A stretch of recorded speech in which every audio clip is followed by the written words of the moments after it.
നല്ല flower show പോലെ ഇവിടെ പൂക്കൾ അറേഞ്ച് ചെയ്ത് വെച്ചിട്ടുണ്ട്. വാട്ടർമെലൺ കിസ് എന്ന് പറഞ്ഞാൽ ഏറ്റവും പുതിയൊരു വെറൈറ്റി ആണ്. കഴിഞ്ഞ വർഷം ഒരുപാട് ബൊഗേൻവില്ല പ്രേമികൾ അന്വേഷിച്ചൊന്നും കിട്ടാതെ പോയ പ്ലാന്റ് ആണ്. ഇതുപോലെ നിറച്ച് ഫ്ലവർ ഉണ്ടാവുന്നത് തന്നെയാണ് ഇതിന്റെ ഏറ്റവും വലിയ പ്രത്യേകത. ഇത് അടർന്ന, എല്ലാവരും ഒരുപോലെ ഇഷ്ടപ്പെടുന്ന ഒരു പ്ലാന്റ് ആണ് അടർന്ന. നിറഞ്ഞു പൂത്ത് നിൽക്കുന്ന ഒരു എല്ലാ വെറൈറ്റി ആണ്. ഇതൊരു പുതിയ വെറൈറ്റി ബൊഗേൻവില്ലയാണ്. ഇതിന്റെ പൂക്കൾ കാണാൻ പ്രത്യേക ഭംഗിയാണ്. നിറച്ച് ഫ്ലവർ ഉള്ള പ്ലാന്റുകൾ നമ്മൾ നല്ല വൈറ്റ് പോട്ടിൽ നല്ല ഭംഗിയായിട്ട് സെറ്റ് ചെയ്ത് വെച്ചിട്ടുണ്ട്. നല്ല പീച്ച് കളറിൽ നിറച്ച് തിക്കായിട്ട് ഫ്ലവർ ഉണ്ടാവുന്ന ഒരു വെറൈറ്റി ആണ്, പുതിയ വെറൈറ്റി. ഇത് ബട്ടർഫ്ലൈ ഷേപ്പിൽ തന്നെ പിങ്കും ലൈറ്റ് ഷെയ്ഡും കൂടി നിറച്ച് ഫ്ലവർ ഉള്ള പ്ലാന്റുകളാണ് നമ്മൾ കസ്റ്റമേഴ്സിന് കൊടുത്തുകൊണ്ടിരിക്കുന്നത്. 22 വർഷമായിട്ട് ഞങ്ങൾ ഈ ബൊഗേൻവില്ല ചെടികൾ പരിപാലിക്കുന്നുണ്ട്.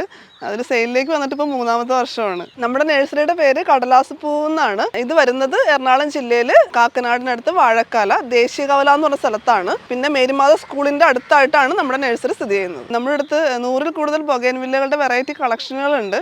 അതുകൂടാതെ ഒരു 5000-ഓളം പ്ലാന്റുകൾ നമ്മളിപ്പോൾ ഇവിടെ റെഡിയാക്കി വെച്ചിട്ടുണ്ട്. എല്ലാ വർഷവും പുതുതായിട്ട് ഇറങ്ങുന്ന എല്ലാ വെറൈറ്റി ബൊഗേൻവില്ലകളും ഞങ്ങൾ കളക്ട് ചെയ്യാൻ ശ്രമിക്കുന്നുണ്ട്. അതുപോലെ തന്നെ അതിൻ്റെ തൈകൾ ഈ ബൊഗേൻവില്ല പ്രേമികളിലേക്ക് എത്തിക്കാനും ഞങ്ങൾ ശ്രമിക്കുന്നുണ്ട്. നമ്മുടെ ഈ നഴ്സറി തുടങ്ങിയിട്ട് ഇപ്പോൾ ഒരു 3 വർഷത്തോളം ആയിട്ടുണ്ട്. അന്ന് മുതൽ വാങ്ങുന്ന കസ്റ്റമേഴ്സ് ഇപ്പോഴും നമ്മുടെ അടുത്ത് ചെടികൾ വാങ്ങുന്നുണ്ട്. 3 വർഷവും അടുപ്പിച്ച് വാങ്ങിയ ഒത്തിരി കസ്റ്റമേഴ്സ് ഉണ്ട് നമുക്ക്. അതുകൂടാതെ കേരളത്തിൻ്റെ അകത്തുനിന്നും കേരളത്തിന് പുറത്തുനിന്നും ഒത്തിരി പേര് വന്ന് ചെടി വാങ്ങിച്ചിട്ട് പോയിട്ടുണ്ട്.